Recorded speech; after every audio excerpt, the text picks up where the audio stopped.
ప్రస్తుతం నేను అంబర్పేట వద్ద ఉన్నాను.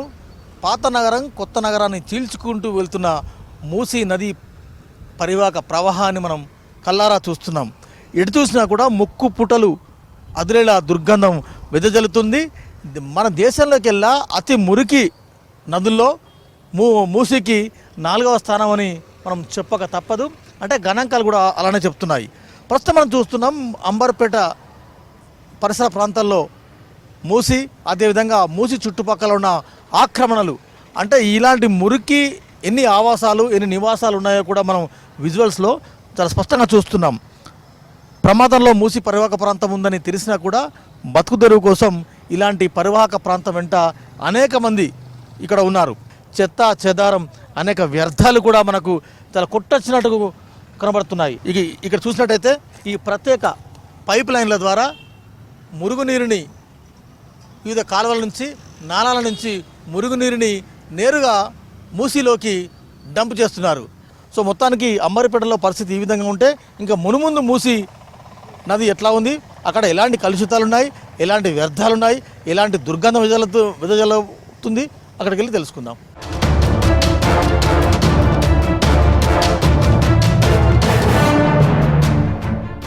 మూసీ వెంట ప్రయాణిస్తున్నాం. ప్రస్తుతం నేను చాదర్ఘట్ బ్రిడ్జి సమీపంలో ఉన్నాను.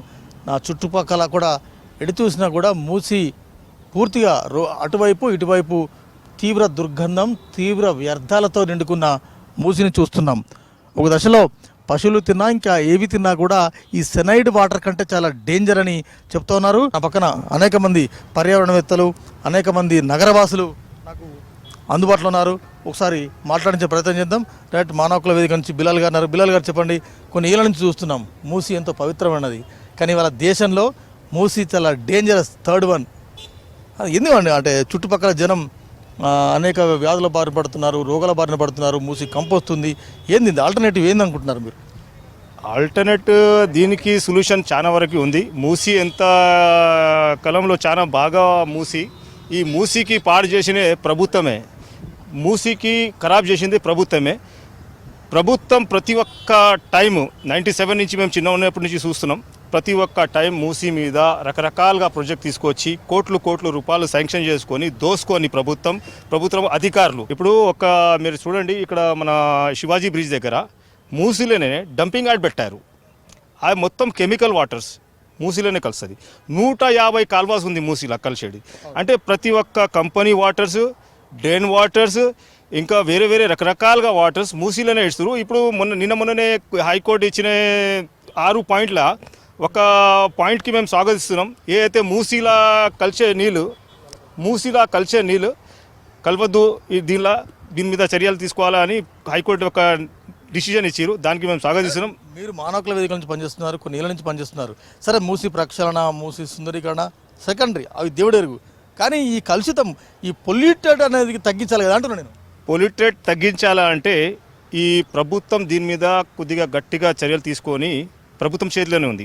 ఎందుకంటే కంపెనీస్ ఎక్కడెక్కడ నడుస్తుంది ప్రభుత్వంకి తెలుసు, ఎక్కడి నుంచి డ్రైన్ లైన్ వచ్చి దీనిలో కలుస్తుంది అది ప్రభుత్వంకి తెలుసు.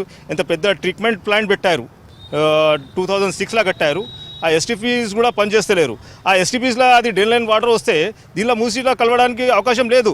అంటే ప్రభుత్వం కావాలి మూసీ ఖరాబ్ చేయాలి అని ప్రభుత్వమే మూసీ మొత్తం ఖరాబ్ చేస్తుంది. మూసీ వెంట దాదాపు 150కి పైగా ప్రధాన కాలువల నుంచి వచ్చి దీనిలో వ్యర్థం చేరుతుంది, మురుగు చేరుతుంది, కెమికల్స్, అనేక రకమైన కంపెనీలు, ఆ కంపెనీలన్నీ కూడా వచ్చి ఆ కంపెనీల వ్యర్థం అంతా కూడా చేరుతుంది. ఇళ్లలో ఉండే వ్యర్థమంతా కూడా ఇదే మూసీలో చేరుతుంది.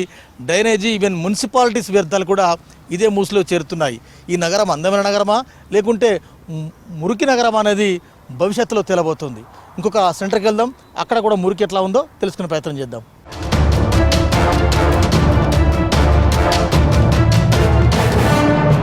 ప్రస్తుతం మనం చూస్తున్నాం చాదర్ఘట్ ఏరియాలో ఎలా మురుగు ప్రవాహం చెందుతుందో మనం కల్లారా చూస్తున్నాం.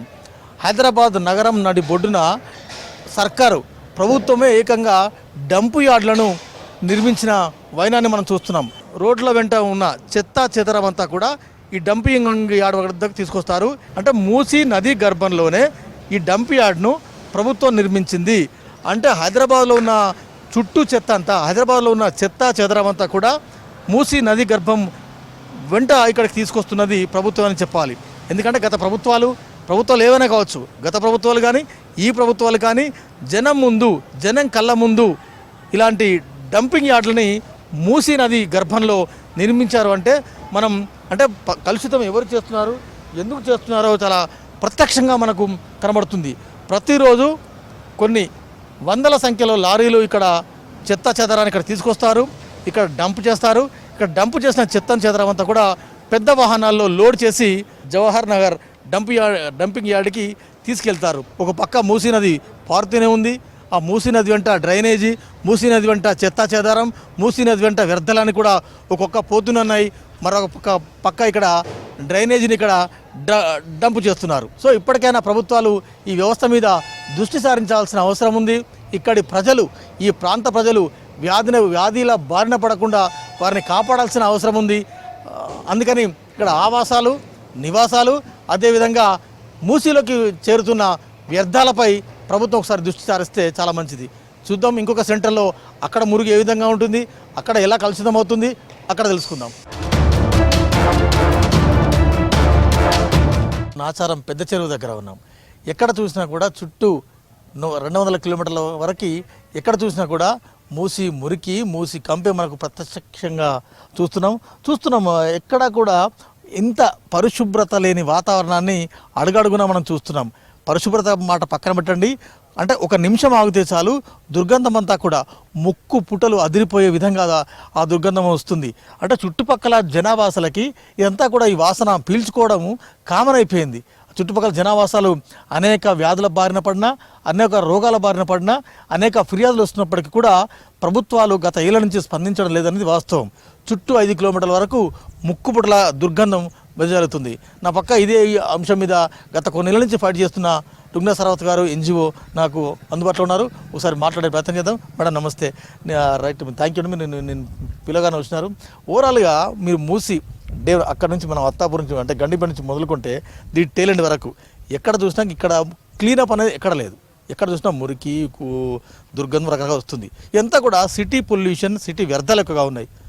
ఉమెన్ అంటే మానవ వ్యర్థాలు, పరిశ్రమల వ్యర్థాలు, రసాయనాలు, రకరకాల పొల్యూషన్ ఎక్కువ అవుతుంది. ఏంది అసలు ఫస్ట్ పొల్యూషన్ ఎరాడికేట్ చేయాలంటే ఏం చేయాలి? అంటే పొల్యూషన్ ఎరాడికేట్ చేయడానికి పెద్ద సైన్స్ అక్కర్లేదండి, ఇంగిత జ్ఞానం ఏమంటది? ఇంట్లో మనం ఏం చేస్తాము పొల్యూషన్ ఎక్కడుంటే ముందు ఆ సోర్స్ అన్నది మనం ఆపుతాం కదా. ఎక్కడైతే పొల్యూషన్ అవుతా ఉందో ఆ సోర్స్ దగ్గర మనం ఆపుతాం, లేకపోతే దాన్ని కిలోమీటర్లు ప్రవహించి అక్కడ పరిశుద్ధం చేస్తామని చెప్పాం కదా. ఎక్కడైతే మనం సోర్స్ ఉందో అక్కడ ఆపుతాం. ఈ ఇంగిత జ్ఞానం అదే సైన్స్, అదే ఇంగిత జ్ఞానము. కామన్ సెన్స్ అండ్ సైన్స్ రెండు అవే అంటున్నాయి. So now coming to the points. ఇప్పుడు చూడండి, మీరు కరెక్ట్గా చెప్పారు. మనకి బాబుఘాట్ నుంచి కాదు, మూసి మొదలయ్యేది ఎక్కడి నుంచి? సరే, అనంతగిరి హిల్స్ దగ్గర నుంచి వాడేపల్లి దాకా. ఇప్పుడు ఒక ఫేజ్ మనం ఏం చూసుకున్నామంటే, ఇప్పుడు డ్యామ్స్ దగ్గర నుంచి డౌన్ స్ట్రీమ్ కదా సిటీ అంతా. సో అది ఒక మెయిన్గా డ్యామ్ దగ్గర నుంచి మనకు వాడేపల్లి దాకా మనం మొత్తం ఒక నదిని ముక్కలుగా చూడరాదు, మళ్ళీ చెప్తున్నా. అది కాకుండా ఇప్పుడు గత 10 ఏళ్లుగా అయిన విధ్వంసం ఏంటంటే, ఇంతకు ముందు సరే జియో ట్రిపుల్ ఉంది భయ్, ఆ అనంతగిరి హిల్స్ నుంచి ఆ డ్యామ్ వరకు మనకు నది సేఫ్ అని అనుకునేవారు. ఇప్పుడు అది లేదు. ఇలాంటి వ్యర్థాలు మూసీలోకి కలగకుండా ఉండాలంటే ఫ్యాక్టరీస్ వైజ్గా, కంపెనీస్ వైజ్గా, హౌస్ హోల్డ్స్ వైజ్గా ఎవరి వారికి ఏం చేయాలి, ప్రభుత్వాలు ఏం చేయాలి? ఇప్పుడు మనకి మెయిన్ ఏంటి? ఎథిక్స్. అంటే మనకి నైతిక విలువలు లేకుండా ఉన్న ఆఫీసర్లు, సెక్రటరీలు వీళ్ళందరూ ఉన్నారు. నేను ఇప్పటికీ మళ్ళీ చెప్తున్నా, మొన్న కూడా ఛానల్స్ మీద చెప్తూ పోతున్నా, ప్రస్తుత ప్రభుత్వాలు కొంచెం వాళ్ళు చాలా పర్యావరణ ప్రేమికులుగా వాళ్ళు అటు దిక్కుగా నడుస్తా, ధర్మం మీదనే ఉంటామని ఓపెన్గా బాహాటంగా చెప్పుకుంటా, తప్పులుంటే చెప్పండి దిద్దుకుంటామని చెప్తూ, సూచనలు ఇవ్వండి అని చెప్తా ఉంటూ వాళ్ళ డైరెక్షన్ చాలా బ్రహ్మాండమైన ఒక డైరెక్షన్లో వెళ్తా ఉంటే, నేను ఓపెన్గా ఆన్ రికార్డ్ చెప్పాను, మళ్ళీ చెప్తున్నాను, ఇక్కడున్న బ్యూరోక్రసీ ఈ గవర్నెన్స్ని వేరే నెగటివ్ దిశలో తీసుకెళ్తా ఉంది. చాలా ప్రమాద గంటికలు మోగుతున్నాయి. అసలు ముందు ఇంకొక ఆఫ్టర్ 5 years, ఆఫ్టర్ 10 years తలుసుకుంటేనే ఒక భయం వస్తుంది. లేదండి, మీరు ఆఫ్టర్ 5 years వింటున్నారు. చూడండి, ఇప్పుడు ఈ రోజు వచ్చిన ఆర్టికల్ నేను చెప్తున్నాను. ఫార్మర్స్కి, ఫార్మర్ కల్టివేషన్కి మనం ఏదైతే మనం తింటున్నామో just because of these chemicals and in polluted waters and also chemicals in the soil, chemicals in the air, వీటి మూలాన అంట మనం ఒక టొమాటో దగ్గర నుంచి చూసుకోండి మీరు, ఒక టొమాటో, ఒక ఆరెంజ్, ఒక చిన్న చిన్న వస్తువులు అన్నీ, వీటిలో అసలు న్యూట్రియన్స్ అన్నది మొత్తం తగ్గిపోయినాయంటండి. సో ఇది అంతా ఎక్కడికి దారితీస్తుంది అప్పుడు? హెల్త్. మనకి ఫస్ట్ ఇవన్నీ వనరులన్నీ న్యాచురల్ రిసోర్స్ ఉన్నది దేనికండి? ఒక కార్పొరేట్ డబ్బులు సంపాదించుకోవడానికి కాదు, ఉన్నది ఫస్ట్ ప్రజలకి మంచి జీవితం, సో మంచి శ్రేష్టమైన జీవితం. ఇప్పుడు హుసేన్ సాగర్ దగ్గరే దాని బ్యాంక్స్ మీద మనకి ఏం ఆఫీస్ ఉంది? అతి పెద్ద ఆఫీస్ ఉంది, national the north tanks division ఉంది కదా, మన ఇరిగేషన్ ఆఫీస్ ఉంది కదా. ఆ ఇరిగేషన్ ఆఫీస్లో మనం ఎవరమైనా ఒక 10-15 minutes కంటే ఎక్కువ మనం ఉండలేమండి అక్కడ. నేను ఆ ఉండలేని పరిస్థితుల్లో ఈ ఆఫీసర్స్ ఎవరైతే కరప్ట్ ఫెలోస్ ఉన్నారో, డ్యూటీ చేయట్లేదో, అయినా వాళ్ళ ప్రాణాల కోసం నేనేం చేశాను తెలుసా? టీజీపీసీబీకి లెటర్ రాశాను, మీరు వెంటనే మీ డివైజెస్ తీసుకురండి, పొల్యూషన్, ఎయిర్ పొల్యూషన్ మెజర్ చేసే డివైస్ అక్కడ తీసుకురండి, మీరు చూడండి వాళ్ళు డే అంతా పొల్యూషన్లో ఉంటున్నారు. సో ఇట్లా ఆఫీసర్స్ కూడా బాధపడుతున్నారు, ప్రతి ఒక్కళ్ళు స్టాఫ్ బాధపడుతున్నారు. ఈ పెద్ద పెద్ద ఆఫీసర్స్ అందరు ఏసీ క్యాబిన్స్లో ఉంటున్నారు. మిగిలిన స్టాఫ్ సంగతి ఏంటి? ప్రజల సంగతి ఏంటి? ఇవాళ బీఆర్ఎస్ వాళ్ళు, బీజేపీ వాళ్ళు మూసీని అడ్డుకుంటామంటున్నారు. ఎందుకు అడ్డుకుంటారు, ఎందుకు అడ్డం పండుకుంటారని నేను అడుగుతున్నా. ఈ కాలుష్యాన్ని తొలగించాల్సిన అవసరం లేదా? హైదరాబాదు నగరం మరో ఢిల్లీ లాగా మారాలనా? ఈ కాలుష్యంతో మనం బతకలేని పరిస్థితి వచ్చి మళ్ళీ అడవుల్లోకి పోయి ఆది మానవుల్లాగా మనం బతకాలనా? లేకపోతే అధునాతనమైన నగరంలో ఈరోజు మనం నివసించాలన్నా?